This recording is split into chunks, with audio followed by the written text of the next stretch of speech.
happening? All right, everybody, welcome again to another episode of Spoiler Country. Today on the show, we have a treat for you guys because we have two amazing creators on the show, Jordan Morris and Tony Cliff, and they're here to talk to you about The Bubble. Jordan Morris, Tony Cliff, how's it going, guys? Very well, thank you.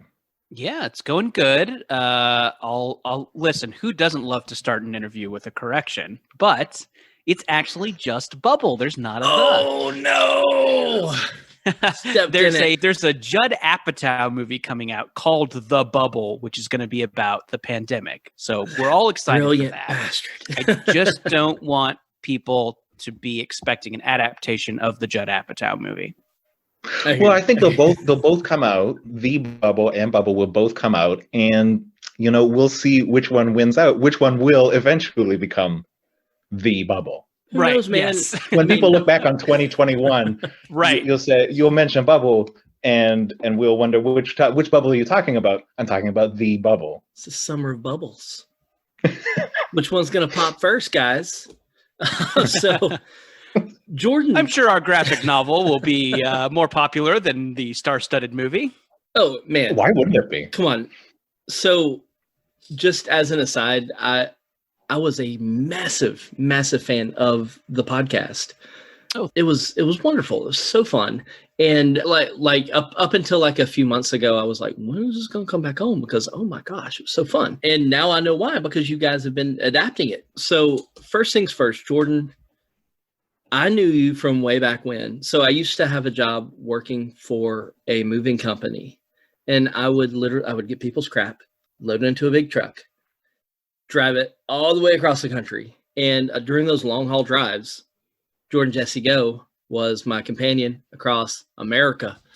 And it was, you guys really kind of got me into podcasts.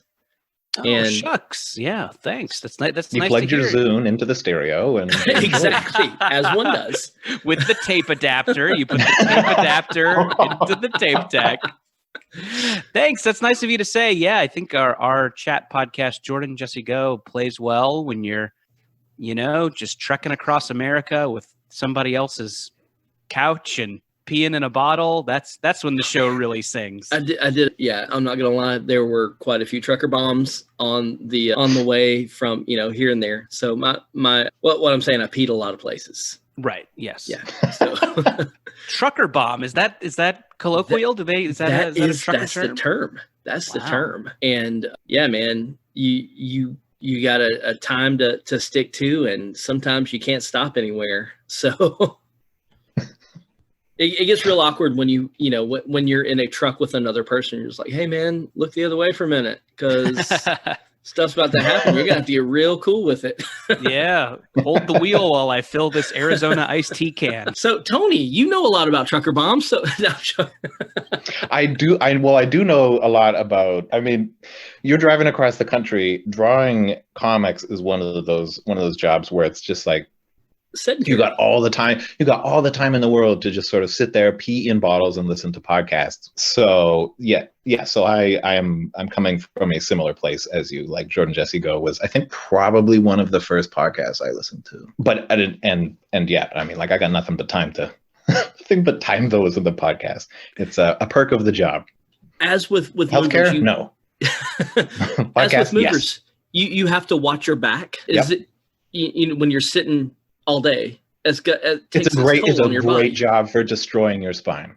Yeah. Did you have a spine that you wanted to bend into a curve? Yes, here you go. Draw a comic book.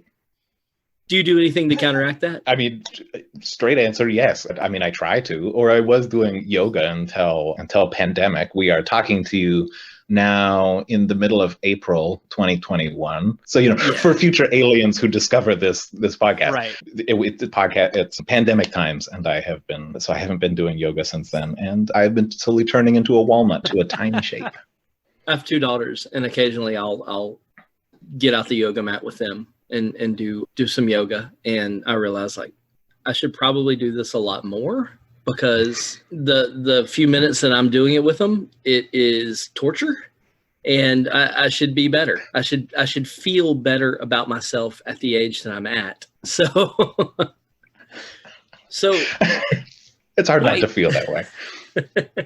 I admitted to myself recently that I don't like yoga, and I think I will never like it, and I have to be okay with that. You know, there's other things I can do for myself, and I do know that, like, oh yeah, after I do yoga, I do feel good. Like, it's a good feeling post yoga, but I just never enjoy the process. So yeah, it's hard, and you know, especially in LA, there's a lot of pressure to be doing yoga all the time and to be talking about doing yoga all the time. So yeah, I have a great teacher. It's just so funny too. So funny.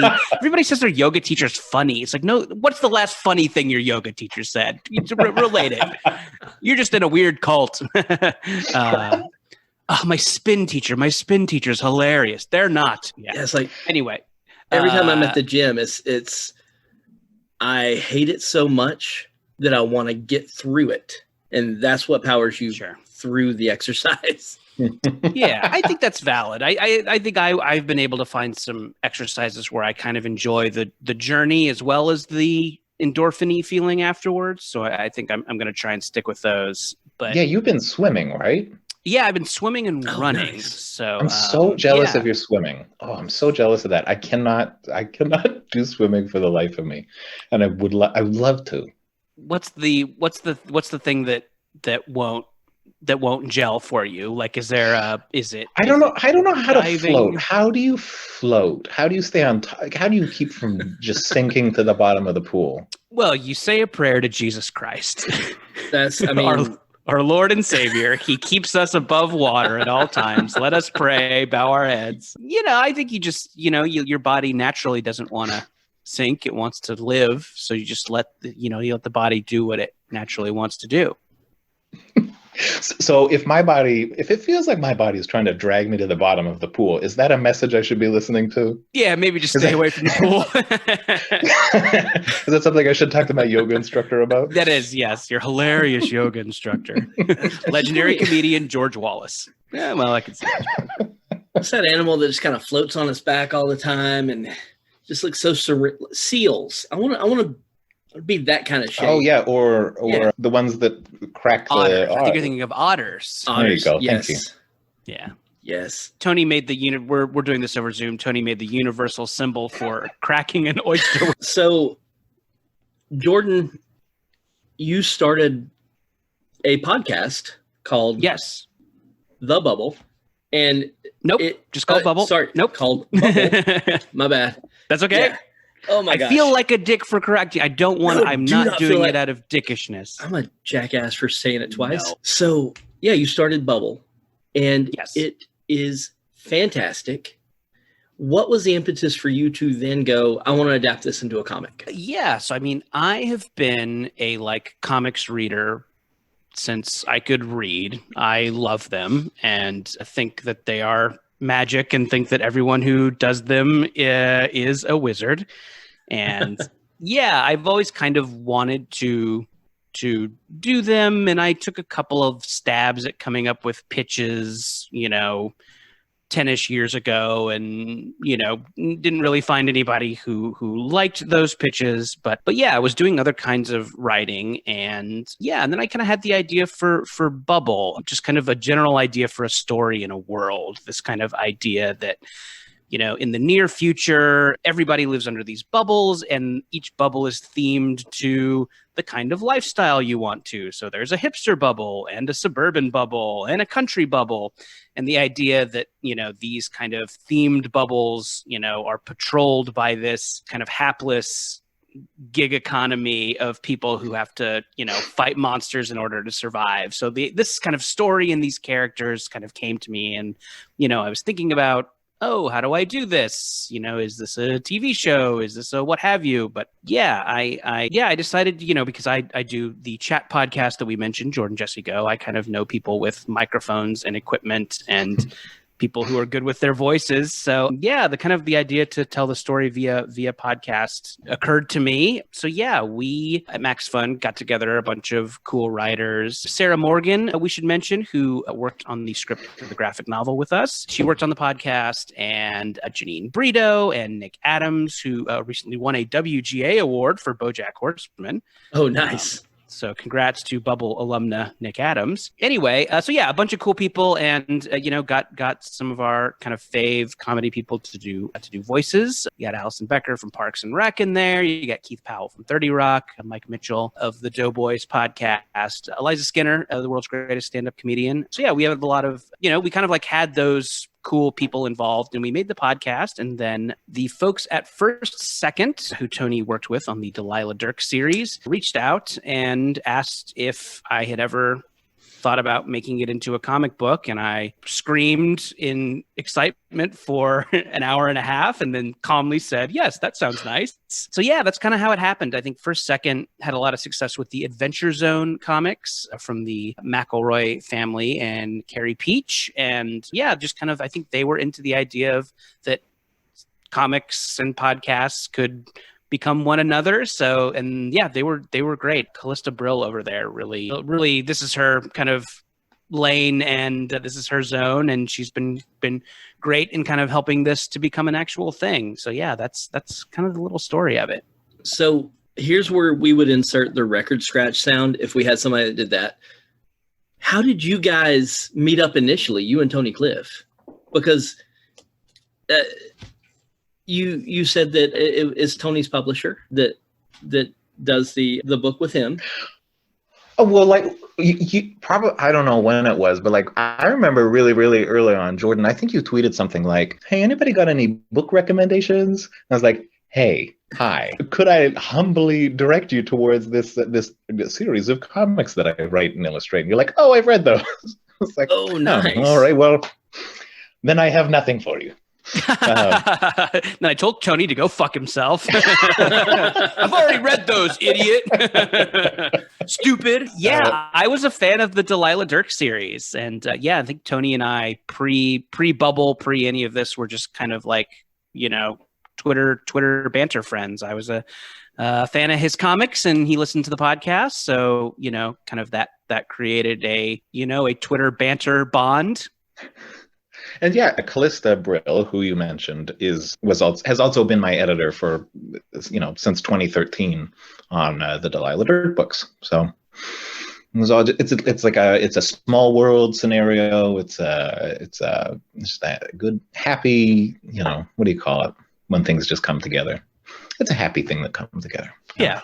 We love it when a plan comes. Plan comes together. It's called an A-team. No, when Callista, started asking like who should draw the book, I don't really know how these things are done. So I said, can we get someone who draws like Tony Cliff, like in with the thinking that perhaps Tony would never do such a thing as this, but I thought maybe we could get, a fan of his that was 22 and right out of art school. And then 2 days later, Callista called me and she's like, well, Tony Cliff will do it. So that's awesome. Yeah. So yeah, because at that point, I'd heard the podcast. I'd heard the podcast by then. I'm trying to remember the order in which things happened, but yeah, I'd heard the podcast by then. Casey, you mentioned you'd listened to Bubble. When you listened to Bubble, was that the first time you'd heard a podcast of that type? No, I kind of seek out now. I work in a lab all day. And so I'm looking in a microscope all day and working with lasers, and I need something to kind of like go on in the background. And a lot of the time I like to listen to story podcasts, and I saw who was on the podcast. I saw who created the podcast, and I said, oh, holy crap, I'm in. And that's kind of where that came from. That was my deciding factor in going, oh yeah, this is for me. I love sci-fi anyway. But was that sort of, I feel like there was a sort of a feeling in the air when that came out that there weren't a lot of narrative sort of fiction story podcasts. And so I don't know. Produced. For sure. Right. Because that was 2018 when you came out with that? 2018, yeah. That's when So there was like a lot of horror podcasts, but not a ton, and I'm sure I'm like somebody's going to get pissed off, but not a ton of the quality and of the content that Bubble has. So yeah, they stood out for sure. Oh, thanks. It's nice of you to say. I'll definitely shout out some other great narrative podcasts that came before us. You got the Thrilling Adventure Hour. You got Welcome to Night Vale. The Bright Sessions is another great kind of genre mashup, narrative podcast. So yeah, there've definitely been people who were doing it before Bubble and doing it very well, but yeah, I like to think that Bubble had a lot of jokes and a clear and a kind of a weird world that maybe you hadn't seen before. So yeah, no, I was really glad that people listened to it and liked it. It was a real thrill. The pacing of that show was really, really well done, and because sometimes you feel like you're overwhelmed with like the jokes or whatever. And the content was going on. You guys had like a Foley person on the show. Everything was really well like produced. The sound quality was great. So it worked really well. Oh, thanks. Yeah. What I'm saying is it was well. It was very well. Well, thanks. Yeah. When you overuse a word and you feel like a jackass, that's me. But onto you guys kind of collaborating and doing this. Jordan, did you guys kind of come together and listen to it together and take notes, or did you have a script and you just kind of went, Tony, this is what we want? Or what was it more organic than that?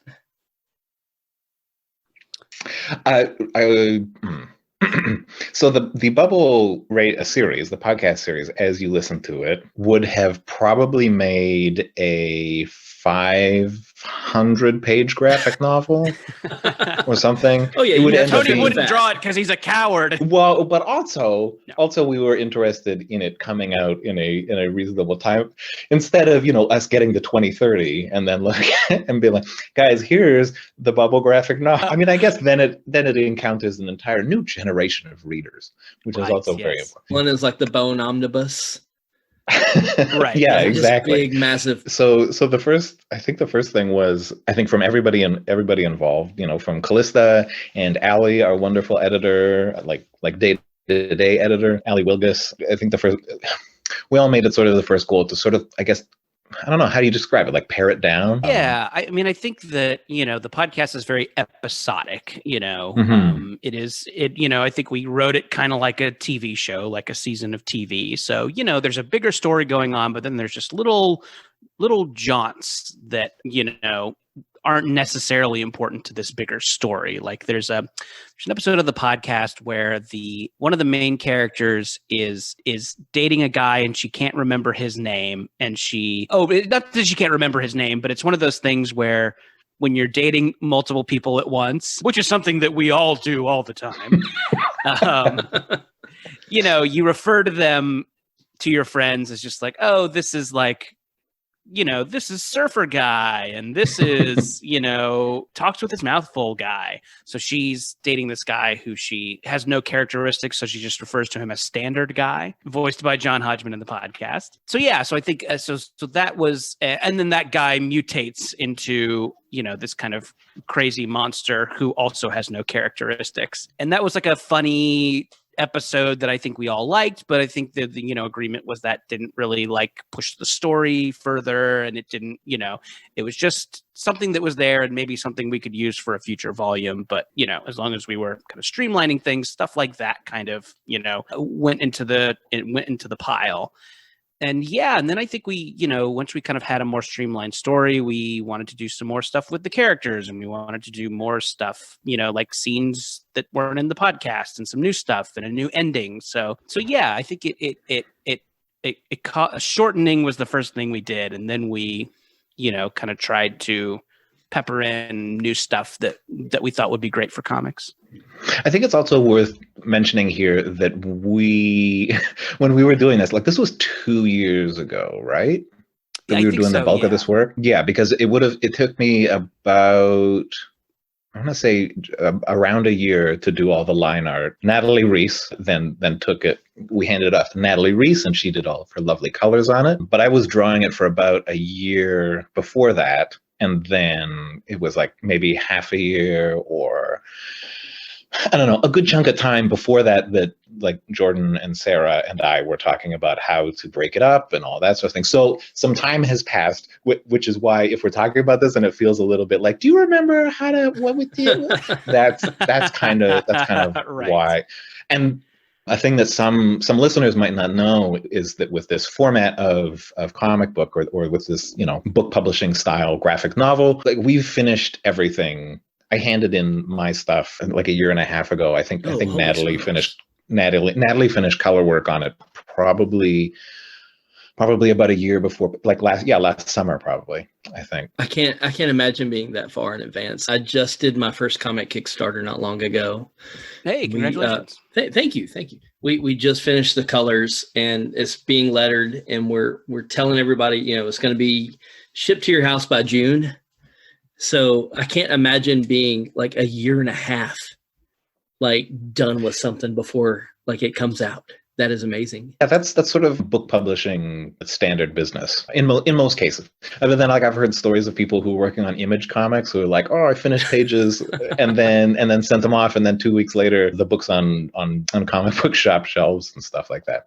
Oh yeah, I've talked to some of the old guys in the industry, and that they'll talk about back in the day before they all had kids and wives, hanging out and drinking beers and helping each other finish the inks or whatever on so and so issue, and they're like, you could tell this is my inks because blah blah blah on the page, and it was fast and loose back in the day, man.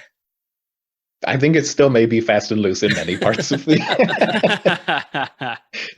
industry. But yeah, so we were talking about that I was going to say that transitioning process, which is a more loaded statement than I think I intended to use. But that adaptation, we're talking about the adaptation of this, and I do remember there being a spirit of like wanting to add, I don't know, what do you call it? Wanting to make it comic-y. Like there are some elements that work better in a podcast, and there are some elements that work better naturally in a comic book, for the different format. And I think just sort of working to identify things in the podcast that would work great in the comic, trying to come up with new stuff that might work best in the comic book, with the visuals and the way the timing unfolds on the page, that sort of thing. I would say it was a very collaborative process.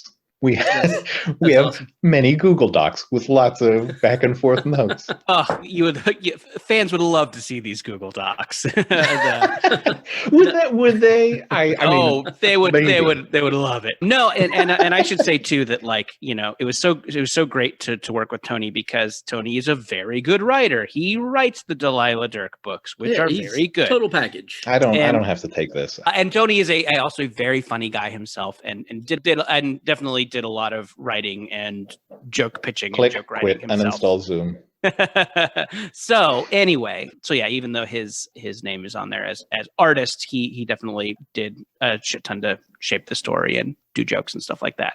So which is great. I think Sarah and I both come from TV comedy and like late night TV comedy in particular. So the writer's room is a comfortable place for both of us to work. So yeah, the fact that it wasn't just like people, solitary people sitting in their corner doing their bit. It was a little more of a fuck around, even though we're all in like different countries. So it definitely had that like whiteboard, feet on the table, throwing LaCroix cans into the waste basket like they were basketballs kind of vibe. Yeah, I think it comes across in the book. I think the kind of like joke style and one-upsmanship of the dialogue kind of like reflects how we put it together.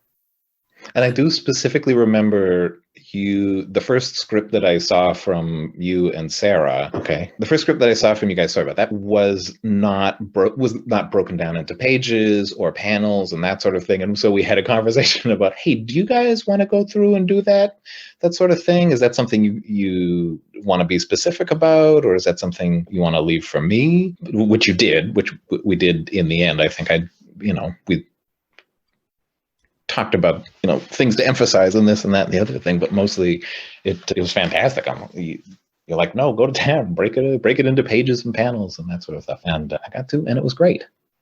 So writing for TV and comedy is kind of a different discipline than writing for comics. Was it a challenge for you to get this adapted into a comic form? You had Tony and your other friend helping you out, but I'm sure it was quite a bit different from your normal writing routine.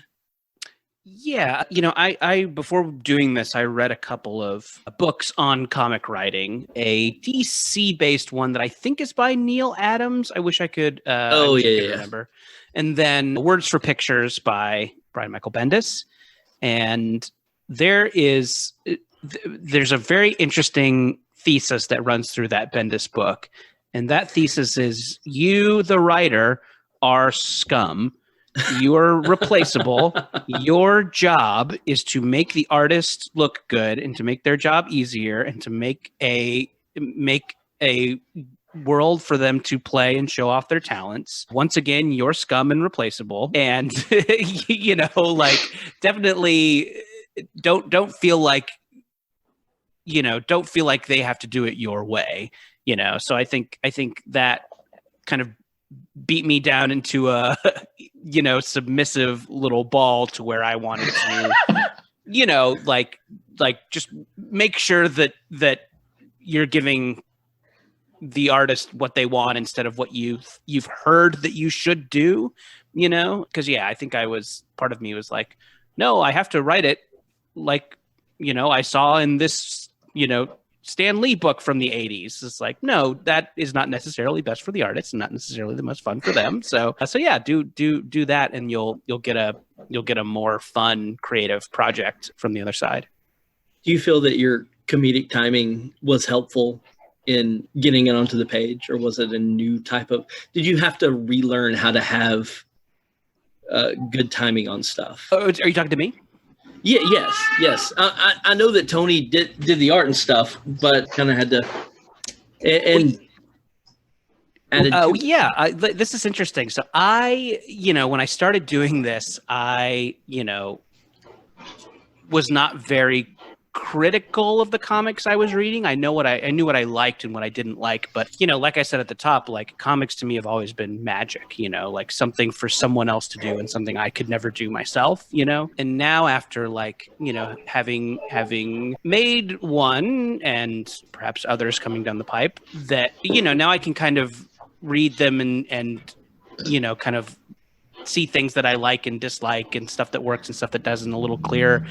And something that I notice is that a lot of great comic artists just aren't good with jokes. And, a lot of fantastic art, that is beautiful and full of character and very fun to look at will torpedo a joke. And what I like so much about Tony's art is that there is a film comedy logic to it where it's not a joke isn't someone saying something funny, it's someone reacting to someone saying something funny. So I really just appreciate how when something happens in our book, Tony gives it a minute to land and you get to see the characters react to the funny thing rather than just whooshing off to the next panel. It's really great. It really has I think it has the quality of a good film comedy in that there are beats, there's beats between jokes. It's terrific. I couldn't be happier with the sense of comedy pace that Tony brought to it. It's awesome. Well, and also, I will grab my tennis racket and play compliment tennis right back at you. The characters as they're written are, they're warm, they're naturally funny, they're good, they're all excellent compliments to each other. So that I'm scrolling through it here on my screen and looking at the scene with Mitch and Morgan at the farmers market stuff. And it's just the way that they interact is it's separate from, explicitly jokes. Their interactions are they're very warm and they're very likable and they're just it's naturally funny. It feels like. Yeah, it's tough. I think something that we did really early on in the podcast is make sure that the characters were saying funny things to each other, but they didn't come across like they hated each other. I think there were early drafts where it seemed like everyone hated each other, which is not the case. And it's tough when you want to have characters who kind of snark a little bit, or who have a little bit of snark in their sense of humor. So yeah, I think that was some good like refining that we did on the podcast. Was like, okay, these people are friends. They like each other. There's baggage, but they're on an adventure together because they like each other, and and they need each other. So yeah, I think that's always a weird little tightrope to walk, is how can these people be funny without it being all slams or all cut downs, or if there are slams and cut downs, making sure they're coming from a place of love. Yeah, like at the farmer's market here, Morgan clearly cares about Mitch's, well-being. It's a scene where Morgan cares about his well-being, and he is a super-powered super weapon now. And I mean, that's just like, but is also bumbling and sort of naive and putting things together. And it's just like, it's a funny setup. It's easy for it to be a funny sequence, a funny story. Yeah, I fell in love with that pod like immediately. The characters in it were so well thought out. And the whole time I was listening to it, I was like, man, this could, I mean, obviously the budget that would take for it to be live action or something would be astronomical, but I could see it in the vein of like a Futurama or a show like that you're adapting it into a graphic novel is amazing. And I cannot wait to get my mitts on it. Is this going to be like a one and done? Or do you have more plans for Bubble? Yeah, let's see. What's the line on that? Yeah, I think we loved making this. Obviously, there are a billion stories, to tell in this world. A little bit of a cliffhanger at the end of the book. So yeah, we are excited to do more if that's something that the publishers and the fans want. Obviously, if the book sells, then they will order more. So yeah, we're I think schedules permitting, we're all down to do more. And yeah, and I think if people like the book, then pre-order it if you're excited about it. And if you get it and love it, review it, tweet about it, post about it on Instagram. Those things all really, really help decisions for sequels. So, and you guys, yeah, Casey, your audience probably knows this already, but when it comes to books and comics, pre-orders do actually actually have an impact, are actually meaningful. And yeah, it's so important, especially with the way the direct market is these days. Like the store's not going to order something that just doesn't have a demand for it. So yeah, I can tell you guys cannot stand one another at all. You have a real Gallagher brothers tension going on. Yeah, exactly. Leads to a lot of creative genius going on. So can't wait to see what's happening in the book. No, I can tell you genuinely like working with one another, and I can't wait I hope to see more of it. It's always fun interviewing creators that genuinely just get each other and have an affection for one another. I kind of see that in what you guys are showing now. So that's very kind of you to say. Well, yeah, Tony, nice. Thanks. Yeah. It brings me to my next question for Tony is Tony, you do the Delilah Dirk rather, and you do that on your lonesome. You're a lonely man at a table and you're doing a comic. How is it working with? None of those are unfair statements. I will also say that I want to give you peace of mind and comfort in knowing that the series Delilah Dirk is routinely mispronounced as Delia Dirk by just a broad like everybody makes that miss. It's such a common thing. So we're all in a very comfortable space. We're all feeling good. I'm sorry I interrupted you. No. I just wanted to know. Yeah, how is that difference from working as a lone wolf to working with Jordan? I will say it was super refreshing. It was also kind of like a thing that I really needed. I come from an animation background, and like Jordan mentioned, the writer's room and that sort of like a writer's room environment. I really, really sort of enjoy that type of thing. And like Jordan, we met up I think before even, paperwork got signed and stuff, and talked about this sort of idea. I'm like, I love that writer's room sort of environment. I love that collaboration, that sort of kicking stuff back and forth. And after I finished the third Delilah Dirk book, I was feeling maybe like a little burnt out making comic books again. But then Bernadette, my lovely agent, gave me this call and said, hey, for a second is thinking of doing it. I was like, sign me up, please. And thank you. This is going to be fun to work on. This is going to be like a great change of pace, and it turned out to be all of those things. It was such a delight. Just true, still a lot of lonely time at the desk, being a very lonely person. But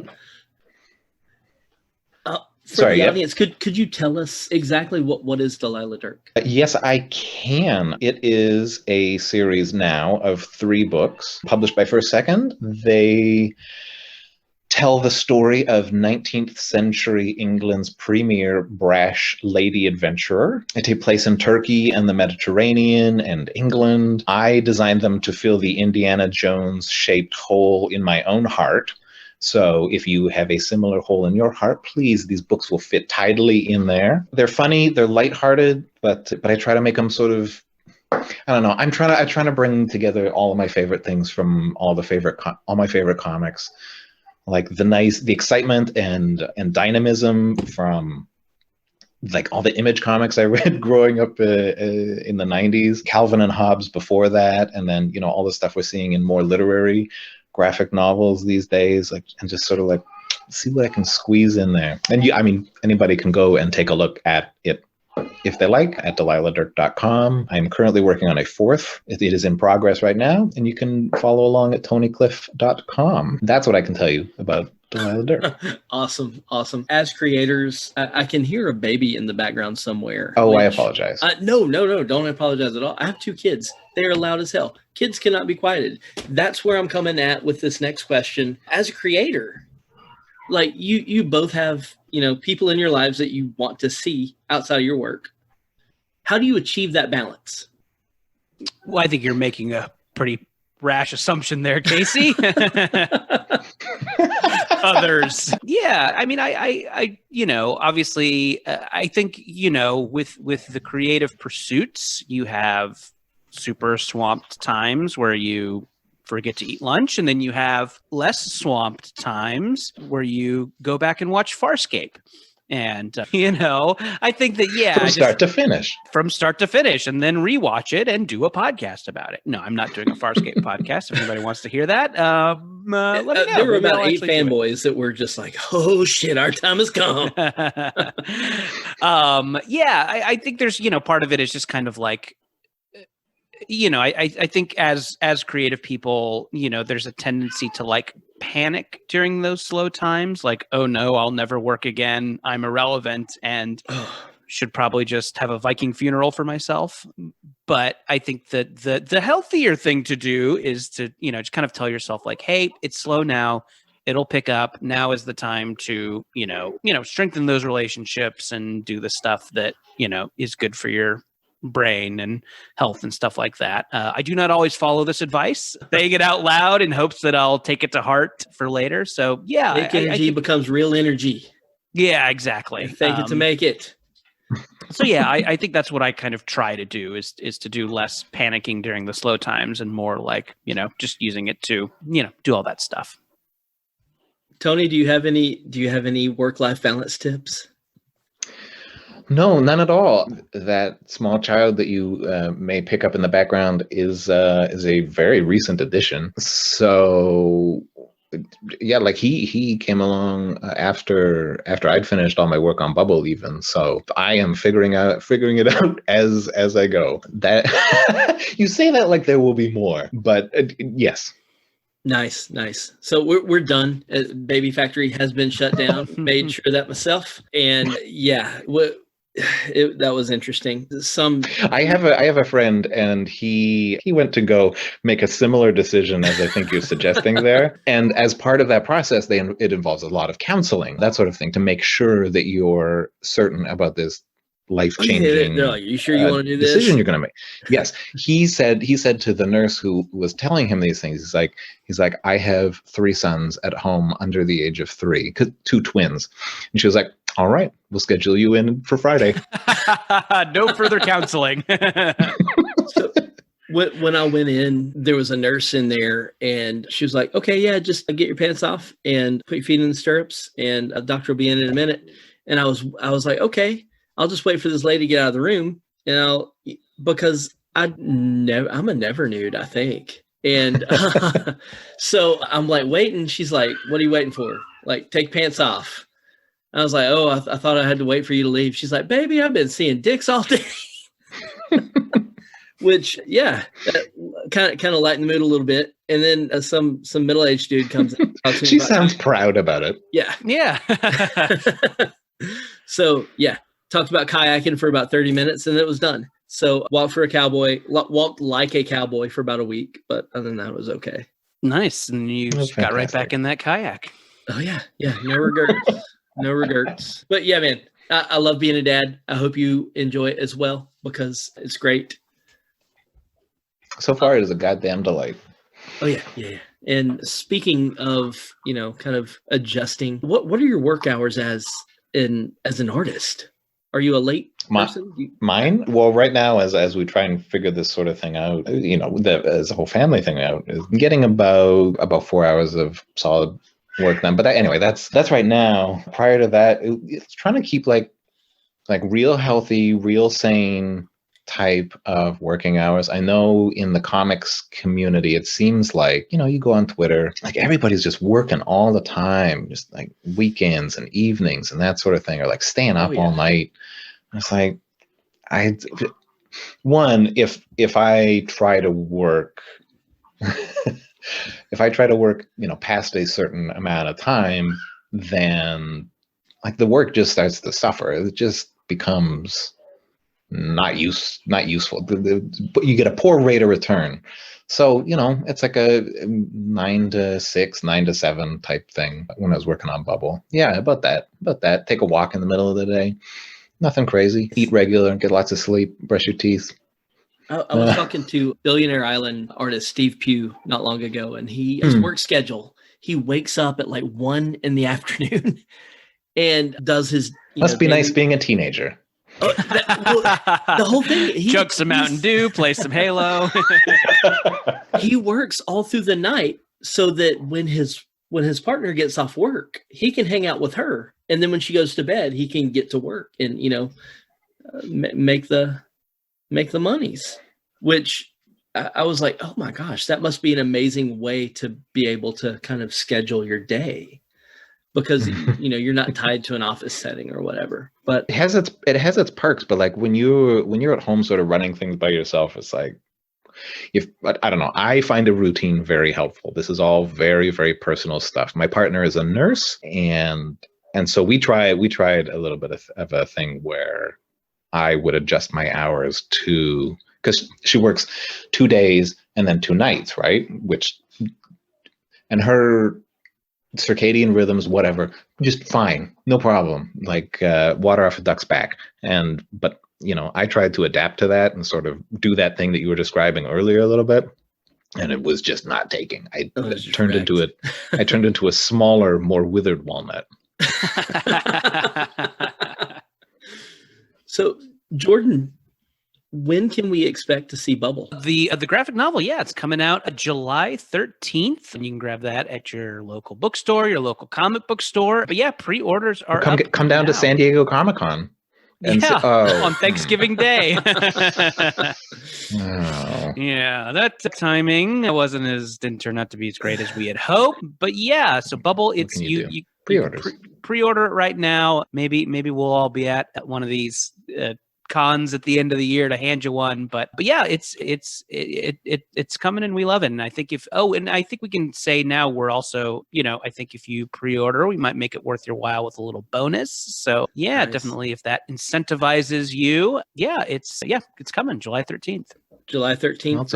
Also, like support your local comic book shop, support your local bookstore. They employ your neighbors, and they bring comic book artists and writers to your town. in-person events. They're fantastic. Yeah, definitely. We have craven, selfish reasons that we hope you pre-order, but also, it's just something that I never thought about doing myself. But like with this, with the pesky COVID, it's definitely I've gotten into a practice of like calling my local shop and pre-ordering stuff and special ordering stuff. Yeah, just because I now kind of see how vital it is. So yeah, if you're not doing it with our book, do it with some other books. It's a good thing to do. Speaking of local shops, I always like to ask my guests if they could kind of shout out their local, because I want to keep these places open. Oh yeah, so I'm in Vancouver, BC, where my local used to be Pulp Fiction Books, a great used bookstore, but also fantastic place to pre-order books. They'll get in anything you want in a very timely fashion, and we're doing in-person like hand delivery at the start of quarantine when we were all doing that. And now my local is a Black Bond Books, and they're also lovely people. Yeah, and I'm here in Los Angeles, California, and for books, I always go to Book Soup. We're there on the Sunset Strip. Bookseller to the great and infamous is their tagline, which I really like. And yeah, just for like monthly comics and graphic novels, the Secret Headquarters in Silver Lake is a great Heard shop. A lot of good stuff about that. Yeah, they're awesome. It's one of the first places I went when I moved to LA, and their great recommendations led me to like a lot of the stuff that I still read today. So yeah, definitely a great example of how like the local shop is a great resource for not just the books, but like know-how, and they learn your taste, and they can put cool stuff into your hands that you wouldn't have gotten otherwise. And so Book Soup and the Secret Headquarters, two awesome places. Awesome. So Tony, I know Delilah Kirk book 4 is going to be, coming out eventually in addition to Bubble. Jordan, what else is coming out that we need to be aware of? Yeah, I think nothing. Basically Bubble. And and actually, if you're listening to this and haven't heard the podcast, it's still up there on MaximumFun.org. You can hear it, and then hopefully it gets you all moist and ready for the graphic novel. And and hopefully we're bringing you enough cool new stuff in addition to the stuff you liked from the podcast. And also Jordan Jesse Go, that's my chat show that we mentioned. It is a aimless chat show with absolutely no point. I do it with Jesse Thorne, who you might know from NPR. And we have, cool guests from the world of comedy, etc. on, and just kind of shoot the shit for a couple hours every week. So MaximumFun.org, a great place to get podcasts. Yes. Again, you guys introduced me to the awesomeness of podcasts, and never would I would have imagined that I would be talking to Jordan Morris. So that's kind of awesome. And you guys, thank you so much for coming on to the show to talk about Bubble. Again, July 13th, first, second books. Pre-order it now. You guys have anything else to say? Yeah, thanks for having us. This is really cool. You guys do such great interviews with like comics people, which is kind of rare in podcasts. It's always like, who I've always wanted to hear from. So yeah, thanks for asking us. It's nice to be. Yeah, thanks for having us on. Dude, it was a blast. This is a real delight. I've enjoyed talking to you guys, and anytime y'all want to come back on, for anything, let me know. Cool. Yeah, thanks. Sounds man. good. This has been a blast. All right. Yeah, Casey, thank you. You kids be sweet. I'm gonna go. I'm gonna go take care of a mean 6-year-old and a really weird 10-year-old. So do it. I'm stopping my audio here. I'll just email this to your dude Jeff, who booked us. Yeah. That'll work. Cool. Dude, that mic that you have, that is a nice looking mic you got there. Jordan. Oh, thanks. What is that? It is a Shure mic. I actually don't know too much about audio production, so I can't talk too much shop with you on that. But yeah, it's been good. It disconnects from the computer sometimes randomly. But other than that, I have no complaints. Word. Jordan, thank you again. Tony, it was a pleasure meeting you. If you ever want to pleasure talking about Delilah Kirk or anything, by all means, shoot us a message. We'd love to have you. Oh, thank you very much. Y'all enjoy your afternoon. And sorry if I say y'all too much. No, it's great. Never. My family is my family's from the South, so it's nice to hear a y'all. It's always comforting. I try to use it more in conversation, and then my dumb friends up here in the Pacific Northwest are like, "Is that something you're trying to get going?" I'm like, well, doing y'all now. Inadvertently, I've become inclusive because it's gender non-specific, so you can totally be like, yeah, what's up, y'all, and nobody goes like, nobody feels left out. So it's good. It's so useful. Neighborly. It is. I agree. Again, it was a pleasure. Y'all have a good one. Okay. Yeah. Bye. You too. See you, man. Cheers. Spaghetti. And we're back. That's right. We are back. Back in the saddle again. Well, I hope you guys really, really enjoyed that as much as we did making it for you. And if you liked what you heard and you want to hear more, you got to go check out spoilerverse.com, because at spoilerverse.com, we have a plethora, amazing directors and artists of all walks of life, and editors and writers, and oh my God, are you a lover of comic books like we are? Then there's so many amazing people from the comic book world over at spoilerverse.com, and I highly implore you to go there and check it out. Yeah, and while you're there, you can check out all the other podcasts on our network, like Bridges and Geekdoms and Funny Book Forensics and Haphazard Adventures and Nerds from the Crypt and so many more. Misery we put out Point Radio. episodes all the time. Go check all of them out. And check out all of the reviews and previews and articles we have going up every single day for you. Every day on spoilerverse.com for you to check out and to read and to love and to like and to comment. We have a store link. You want to help support the site? You can do it two ways. One, go to our Patreon, which is patreon.com/spoilercountry. Or go to our store link in the middle of the site there and get a t-shirt, a face mask, a hoodie, something, look fly as hell, and help support the site when you do that, because we get $1 or $2. And, maybe you want to talk to us. If you do, you can do it obviously on all the socials, but if you go to scpod.us/discord, you can join our public Discord server and come chat with us all day long. I couldn't say it better myself, dude. There you go. You just mouthed out a ton of information at once, and really, I hope you guys enjoy what you're hearing, because we're working our butts off to bring it to you. We are. I guess there's only one left thing. Yeah, I'm gonna go with it. There's only one left thing left to do. What's that? In oceans of podcasts, We are Cthulhu. as Cthulhu compels you to Spaghetti. Open the mind. and read more. Spaghetti.